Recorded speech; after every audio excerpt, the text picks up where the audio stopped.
আইপিএলে আজকে Lucknow super giants এবং কলকাতা নাইট রাইডার্সের আরও একটা থ্রিলার হলো, যেটা ট্যাগলাইন আমি শুরুতে যেটা বললাম সেটাই। আইপিএল তো অনেক নতুন নতুন তারকার জন্ম দিয়েছে।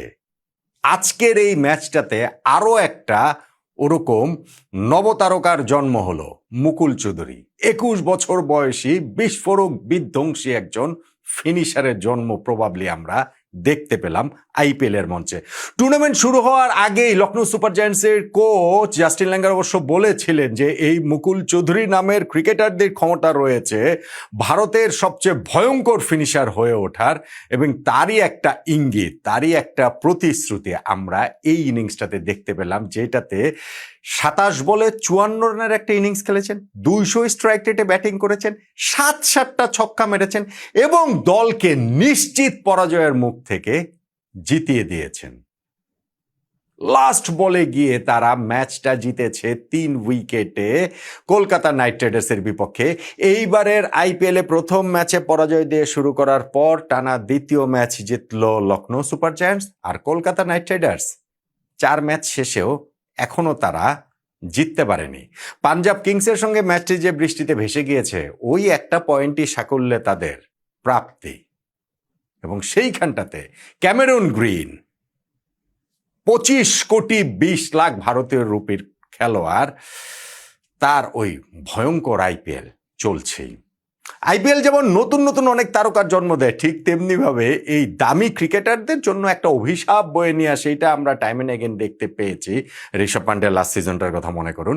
এইবারের ক্যামেরন গ্রিনের অবস্থাটা ওই রকম হয়ে উঠছে। হ্যাঁ, এইবার এই ম্যাচটাতে একটু ইঙ্গিত দিয়েছিলেন যে ওই শেকল ভাঙার, কিন্তু শেষ পর্যন্ত গিয়ে বল হাতে তিনি দলকে ডুবিয়ে দিলেন নাকি।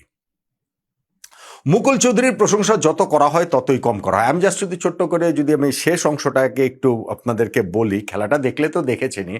আপনি দেখেন যে শেষ 4 ওভারে তাদের 54 রান প্রয়োজন ছিল, হাতে 3 উইকেট। 182 রানের টার্গেট, 127 রানে 7 উইকেট পড়ে গিয়েছে, হাতে রয়েছে 3 উইকেট। এই অবস্থায় ব্যাটিং সাইডকে কেউ জিতবে বলে ভেবেছিলেন? হ্যাঁ ঠিক আছে, আইপিএল এরকম অনেক কিছু হয় বটে, কিন্তু জিতবেটা কিভাবে, জেতাবেটা কে? এই লখনৌ সুপার জায়ান্টসকে। সেই ওভারটা থেকে তিনি না হয় একটা 4 ছক্কা মারলেন, তারপরেও তো 3 ওভারে তাদের 43 রান প্রয়োজন ছিল। পরের ওভারটাতেও 2টা ছক্কা নয় মারলেন, তাও তো শেষ 2 ওভারে 30 রান প্রয়োজন ছিল। এবং তখনই ওই ক্যামেরন গ্রিনের ওভারটা। ক্যামেরন গ্রিন প্রথম 3টা ম্যাচে কলকাতা নাইট রাইডার্সের হয়ে তার যে পারফরমেন্সটা যে ছিল, সেইখানটাতে তো বোলিং তো করেনি নাই, ব্যাট হাতে 3 ম্যাচ মিলিয়ে করেছিলেন 24 রান। এই ম্যাচটাতে 24 বলে 32 রানের একটা ইনিংস খেলেছেন, খুবই স্ট্রাগলিং ইনিংস, কিন্তু ঠিক আছে রান তো পেয়েছেন, কিছু রান পেলেন। বল হাতেও ইনফ্যাক্ট তিনি খুবই গুরুত্বপূর্ণ ঋষভ পান্ডের উইকেটটা তুলে নিয়েছিলেন। এই প্রথমবারের মতো আইপিএলে তিনি বোলিং করলেন এই সিজনটাতে, ফলে ওই পেস বোলিং অলরাউন্ডার হিসেবে যে তাকে নেওয়া হয়েছে, সেই জায়গাটাতে একটু সার্ভিস কেকেআর পেল। মনে হচ্ছিল যে তিনি তার ওই ব্যর্থতার জাল ছিন্ন করে এই ম্যাচে বেরিয়ে আসবেন। এবং যখন 2 ওভারে 30 রান প্রয়োজন, ঠিক আছে মুকুল চৌধুরী ওই 4 ছক্কা মারছিলেন বটে, কিন্তু ওই ক্যামেরন গ্রিনের হাতে বল তুলে দেওয়ার ব্যাপারে তো কলকাতার ক্যাপ্টেন আজিঙ্কা রাহানের সেই কনফিডেন্সটা এই অভিজ্ঞ অস্ট্রেলিয়ান ক্রিকেটের উপরে ছিল। তিনি কি করলেন? তিনি দলকে ডোবালেন। মুকুল চৌধুরী তাকে ওই ওভারটাতে প্রথম 2টা বলে রান নিতে পারেননি বটে, কিন্তু তারপরে একটা ছক্কা মারলেন, ডট বল হলো, 4 মারলেন, ছক্কা মারলেন। ক্যামেরন গ্রিনের ওভারটা থেকে যে 16 রান নিয়ে নিলেন, সেইটাতেই কিন্তু probably for the first time মনে হয়েছিল, মানে যে শেষ 4 ওভারের এই ফেজটার মধ্যে মানে মনে হয়েছিল যে লখনৌ সুপার জায়ান্টস জিততে পারে। ক্যামেরন গ্রিনের ওভারটাতেই গুরুত্বপূর্ণ। এরপরও শেষ ওভারে 14 রান প্রয়োজন ছিল। শুরুতেই স্ট্রাইকে ছিলেন না মুকুল চৌধুরী, কিন্তু প্রথম বলটাতে আবেশ খানে 1 রান নিয়ে তাকে স্ট্রাইকটা দিয়ে দিলেন। 6 বলে প্রয়োজন ছিল 14 রান, 5 বলে প্রয়োজন 13 রান। তিনি একটা ওই লেগ সাইডে ছক্কা মেরে দিলেন। পরের বলটাতেই হয়ে গেল 4 বলে 7 রান। হ্যাঁ, নেক্সট 2টা ডেলিভারি বয় ওভাররা তিনি রান নিতে পারেন নাই। 2 বলে 7 রানের তখন কঠিন সমীকরণ, কিন্তু ওই 5th বলটাকে মুকুল চৌধুরী তার 7th ছক্কায় পরিণত করলেন, নিজের 50টাও পূরণ করলেন। এবং হোয়াট এ শট! অফ স্ট্যাম্পের বাইরে ওয়াইড ইয়র্কার, সেইখানটাতে তিনি কাভারের উপর দিয়ে যেই ছক্কাটা মারলেন, সেইটা অনেক দিন মনে রাখার মতো। এবং তাতে করে স্কোরটা টাই হয়ে গেল। লাস্ট বলটাতে কোনো রান না হলেও খেলা অন্তত পক্ষে সুপার ওভারে যাবে, সেই নিশ্চয়তার জায়গাটা তৈরি হয়েছে। দেখেন, আমি যেই বর্ণনাটা দিচ্ছি, বা আপনারা যদি খেলাটা দেখে থাকেন, গত দিনে ডেভিড মিলার দিল্লি ক্যাপিটালসকে জেতানোর পথেই ছিলেন, এইরকম একটা ইকুয়েশনের মধ্যে ছিলেন গুজরাট টাইটান্সের বিপক্ষে।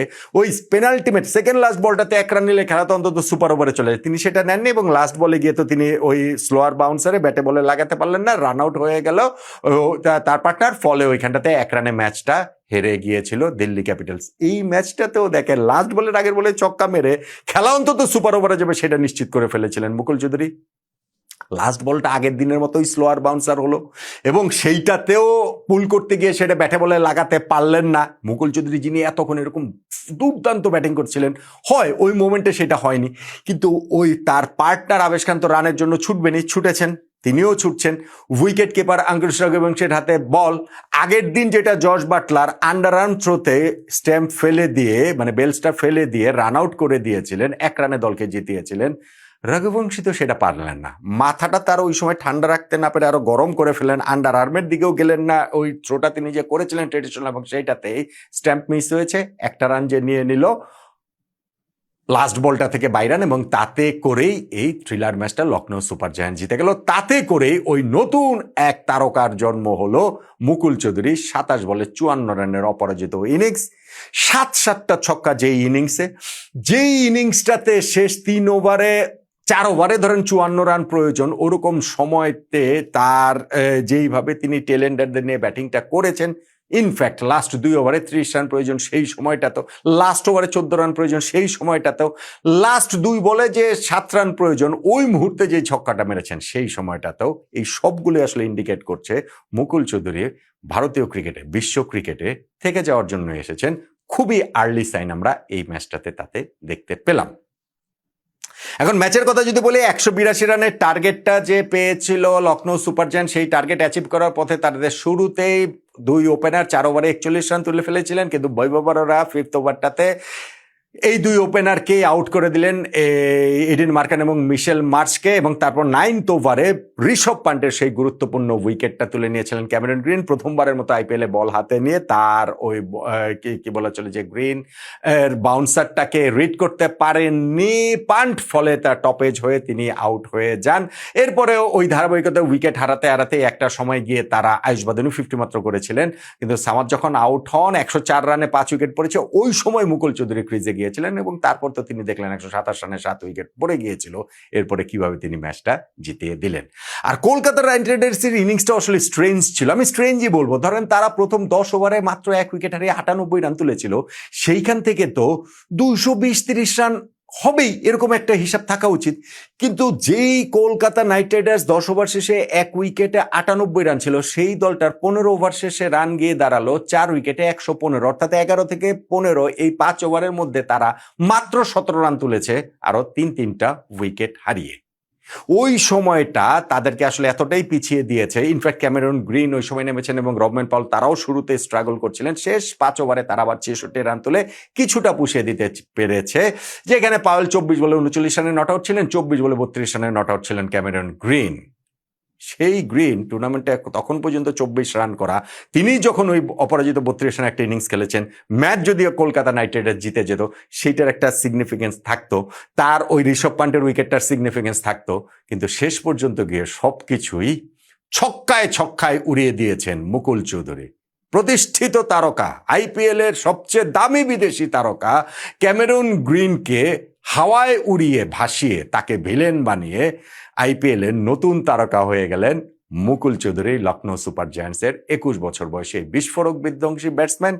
তার ওই ইনিংসটাই এই ম্যাচে লখনৌয়ের 3 উইকেটে জয়ের টার্নিং পয়েন্ট। সেইটা তো আর বলার অপেক্ষা রাখছে না। আমি তারপরেও ভাই আলাদা করে ক্যামেরন গ্রিনের ওভারটাও না, ওই যে 2 বলে 7 রান প্রয়োজন, ওই সময় যে তিনি কাভারের উপরে দিয়ে ছক্কাটা মারলেন রে ভাই, ওইটাকেই আমি বলবো টার্নিং পয়েন্ট। আর লাস্ট বলে তো যেরকম সে রান আউট মিস করেছেন, বাট ঠিক আছে, সেটাকে হিসাবে আমার ওই ছক্কার কথাটাই মনে হচ্ছে বেশি করে। একমত কি?